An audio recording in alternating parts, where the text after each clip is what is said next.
9. The Savior Returns. Written by Celestial Rainstorm. Narrated by AJ the Elementalgod. Chapter 20. The Strongest Among Us. They reached the foyer in mere minutes, walking silently and quickly.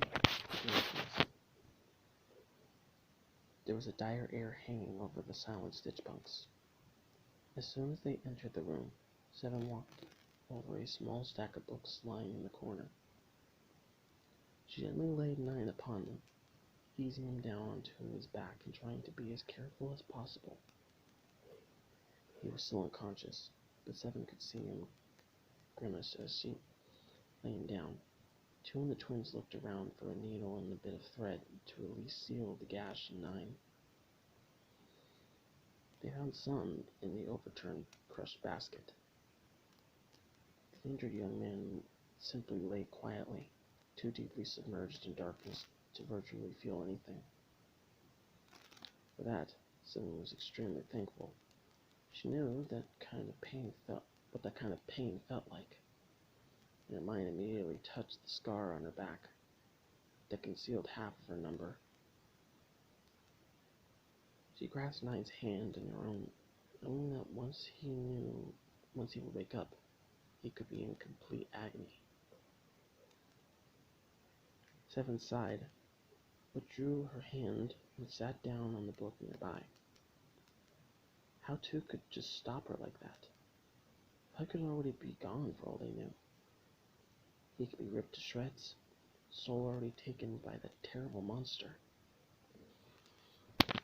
However, as soon as she had a thought, she scolded herself. If I was like 2's son,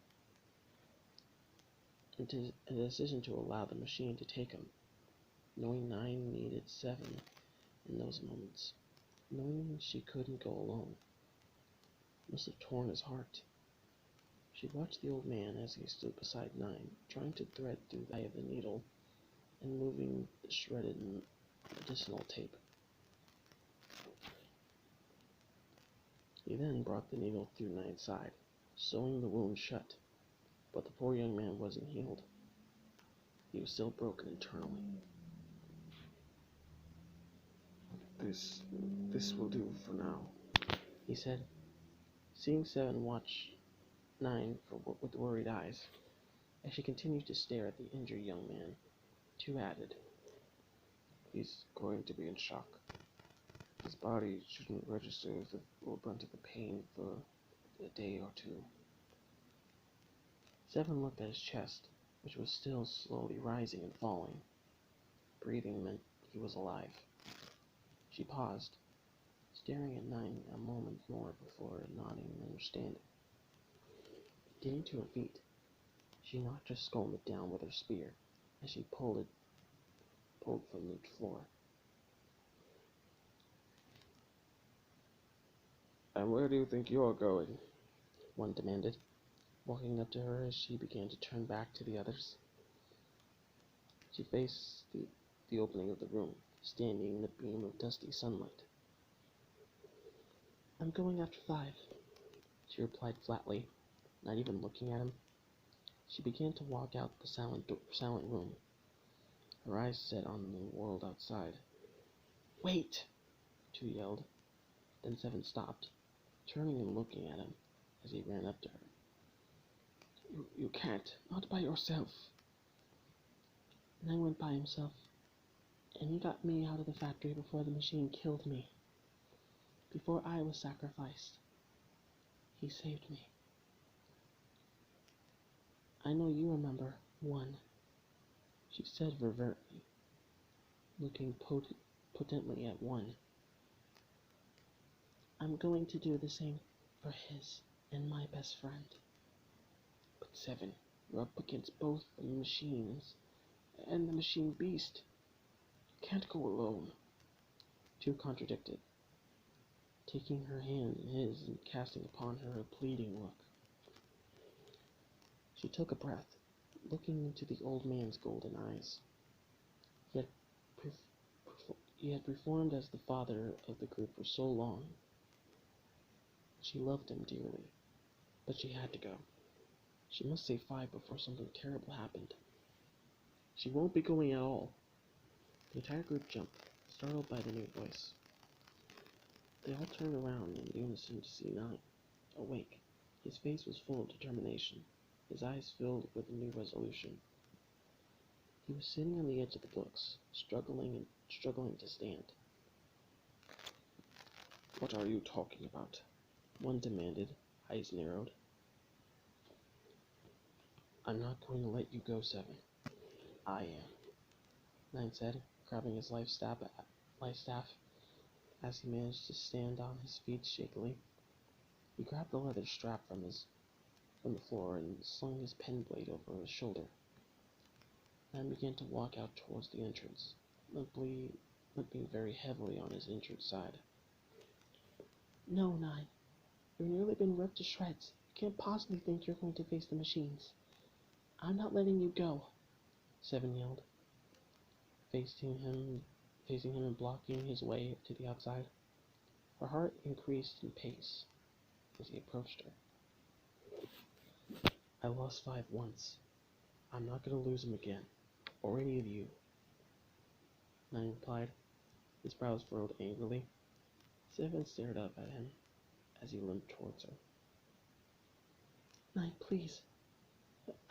We don't want you to get killed," 7 said, raising a hand as if to touch his own.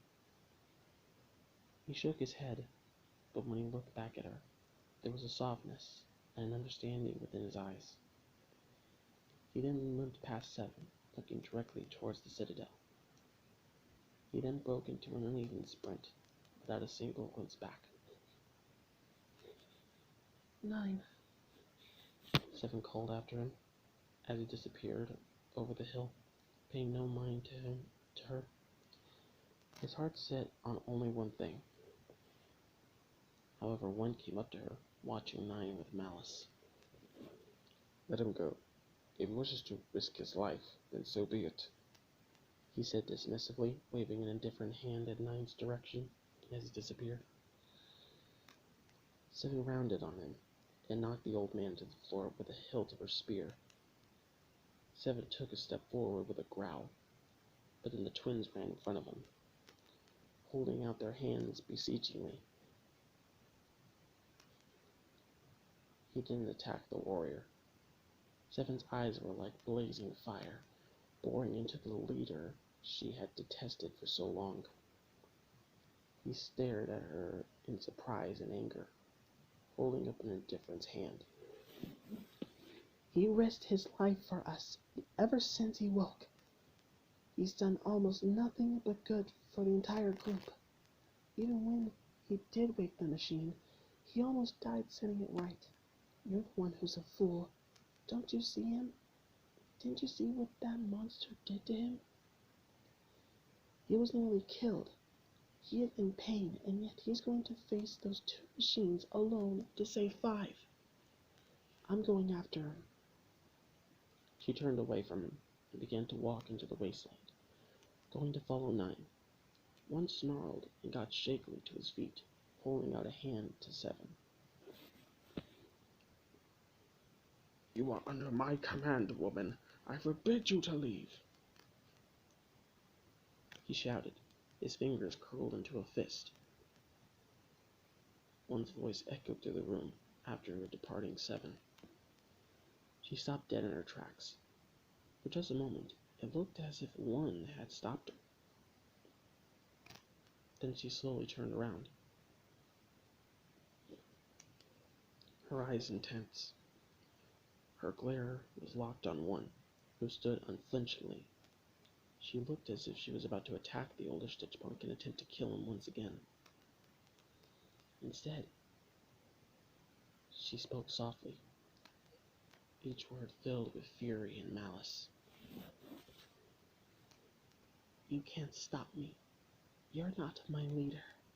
You never were," she snarled. One blinked and took a step back. His authority had never been slammed back into his face with such force in that mere moment. It crumbled out from underneath him. Seven then looked to the rest of the coven, understanding them, addressing them with firm urgency. 9 is the strongest among us, but he's going to die if we don't help him. We need to go to him. 7 growled to them all. This is his choice. If he puts his own life in danger, I'm not going to risk any of us. 1 snapped, brows furrowing, attempting to reclaim some shred of his leadership over the others. 7 froze, and then she faced 1, her eyes full of flames within her. Her 2 best friends were in serious danger, and their leader still wouldn't risk his own skin to even try to help them. She approached him briskly, staring him down. This is war, damn it! Don't you understand, 1? You want to live? Fight! She shouted viciously at him.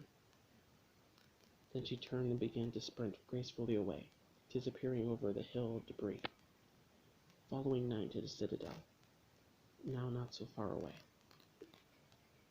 The group all looked around one another in silence. 7 had spoken nothing but the truth. 5 and 9 needed help, and they needed it from their clan. The twins nodded to one another after a quick, flickering conversation, and ran after 7, followed by 2 and 6. 2 grabbed the strange contraption he and 5 had made. 1 and 8 looked at one another for a moment. We need help. 8 grunted. Shrugging, he set off after them, leaving 1 standing by himself, dumbfounded, his cape blowing desolately in the wind. The last one that would have enforced his decisions had gone to what he would commonly think as the other side. His power, the stronghold he had built up for 11 years, had finally crumbled out from underneath him. Now he was just another Stitchpunk, an equal member of the clan. He then thought of the 2 young men in danger, how both struggled to save the other. Both had the courage to give their lives for their clan. 1 clenched his fists deeply, thinking and sighing. 7 was right. They all were. He was a fool. He had hurt them all, and I needed help, and he needed to give it, as the brave one had done for him for so long. The young man was hurt, and in more pain than he himself had ever felt. Yet he was still willing to save his best friend. Not caring an ounce for his own life, he had risked his life against the young woman who had saved his leader's skin. Realization crashed upon him, narrowing his eyes. 1 set off after the others, grabbing his walking staff, leaving the safety of the shelter behind him. 9 stood looking upon the citadel that still seemed so far away, his thought of what to do next, how he was going to save his best friend. Although his injury was burning as if someone had taken a match to it, he felt very cold. The whipping wind that thrashed his frail body, making his zipper slightly fly around, soaked through his skin and made him shiver slightly, but he didn't turn away. Bending down, using the light staff for support, 9 studied the unmistakable claw marks left in the earth. Reaching forward, he touched the marks, dragging his fingers across them. There was no question. The spy machine had taken 5 directly to the citadel. He could only hope his friend was still alive, and there was still a chance to save him. He took a deep breath and clutched the staff tighter in his hands, straightly, stepping gingerly on his left foot. He made to venture forth into the stronghold once alone. Suddenly, a swift hand clamped down on his shoulder. He jumped with a cry, his heart leaping. He expected to feel the razor teeth of the spy machine, but instead, feeling cold metal fingers. "Stop!" 7 yelled as he whirled around, eyes widened. His breathing strenuous. He He stared down at her in disbelief, and his heart fell. No, I told you to stay. I don't want any of you in any more danger, he cried. As he looked over the hill, he saw all 7 of the others running after 7 to join him in the rescue mission. His heart fell and rested right about where he stood. Now this entire coven was in extreme danger. They were all at risk now, and he was hurt so badly he couldn't protect them. One approached him swiftly, brandishing his staff. What in Kratos' name were you thinking? You cannot fight these monsters alone in your state. They tear you to pieces in an instant. One yelled at him for a moment. The entire coven was taken aback by one sudden change of character.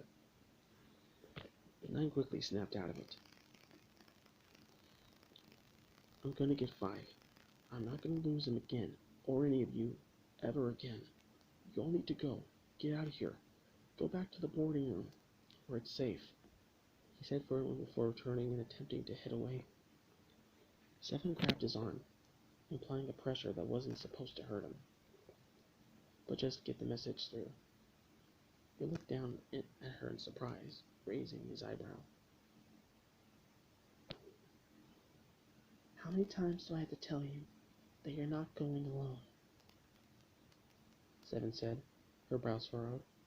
9 tried to find the right words for it, and he opened his mouth to try to say something, but she put her index finger on his lip, hushing him. Don't even try to argue with us. There's 7 of us and 1 of you, and you're badly hurt. We're all going to get 5 and kill the machines.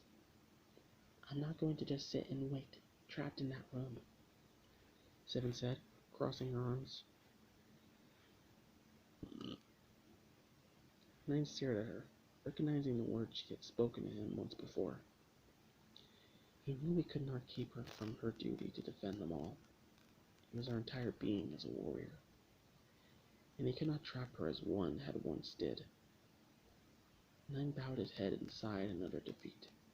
As 7 had said, they were in a war, and the only sure way he could protect them was to defeat the enemy. He looked up to the others with determination. We'll need to distract them, to get them away from 5 so we can get him out of there, 9 said, looking around as the others did, as well for some sort of distraction. His eyes then traveled to the topmost point of the tower. There was a large cracking bell inside. A quick idea came to him. Well, we need to ring the bell, and just distract the machines. It will go up the steps, and 2 can coax it up there with the light. To keep it up there, leave it, and you can give it a chance to escape, he said to him, nodding at 2. Smashing idea, my boy.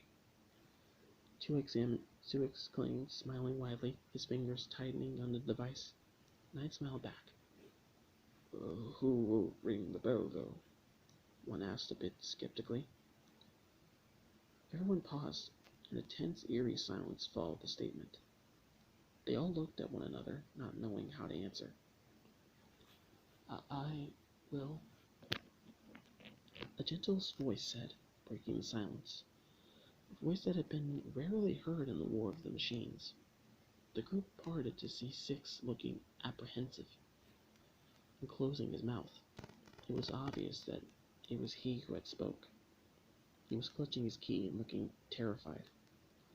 It seemed that the very prospect of 6 going up there alone terrified the bandit Stitchpunk. However, he felt as if he had to do it, as if he had to prove his bravery, that he was not a mere freak, that he, too, could help his coven, the only ones he had. 9 caught 6's eye, and with only his gaze, he told 6 that he was incredibly proud, and 6 slightly towards him, still looking absolutely petrified. The twins, however, rushed forward, and each one grasped 6's hand, looking determined. 3 flickered to 9 as if to say, we're going to.